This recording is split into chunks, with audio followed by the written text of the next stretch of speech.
Explore பண்ணுறதுக்காக போயிருந்திருக்காரு.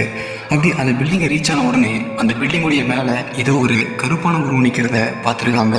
சரியா அவங்க அந்த பில்டிங்குள்ளார என்ட்ரி ஆகும் பொழுதே அந்த பில்டிங்குடைய மேல் பக்கத்தில் அந்த ஒரு கருப்பான உருவம் நடந்துகிட்டு இருந்திருக்கு.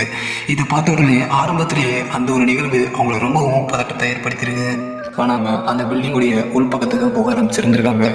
அப்படி உள்ளே போய் அவங்க எக்ஸ்ப்ளோர் பண்ணுறப்போ அந்த பில்டிங்குடைய மேல் பக்கத்துல ஒரு பெண்ணுடைய உருவம் மாதிரி இருக்க ஒரு கருப்பான உருவத்தை மறுபடியும் பாக்குறாங்க. அந்த இடத்துல பார்க்க உருவம் ஒரு பெண்ணுடைய உருவம் அப்படிங்கறத எப்படி கிளாரிஃபை பண்ண முடியுதுன்னா அந்த ஒரு உருவத்தை நல்லா க்ளோஸா வாட்ச் பண்ணி பாருங்க.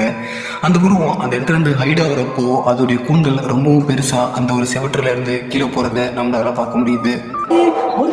என்ட்ரியான ஆரம்பத்துல இருந்தே அதுக்குள்ளார ஒரு ஆன்மா இருக்கு அப்படிங்கறத அவங்க கிளாரிஃபை பண்றது மட்டும் இல்லாம அதை கேப்சர் பண்ணவும் செய்யறாங்க. அதை கேப்சர் பண்ணதுக்கு அப்புறமா அவங்க அந்த பில்டிங்குடைய மேல் பக்கத்துல எக்ஸ்ப்ளோர் பண்ணிட்டு இருக்கப்போ அந்த இடத்துல ஏதோ ஒரு ஆன்மா இருக்கிற மாதிரி அவங்களுக்கு தோணி இருக்கு. ஸோ அதனால அவங்களுக்கு முன்னாடி இருக்க அந்த ஒரு ஆன்மாவை ட்ரிகர் பண்ற மாதிரியான ஒரு சில விஷயங்களை சொல்லி அவங்க அந்த இடத்துல கம்யூனிகேட் பண்ணி இருந்திருக்காங்க.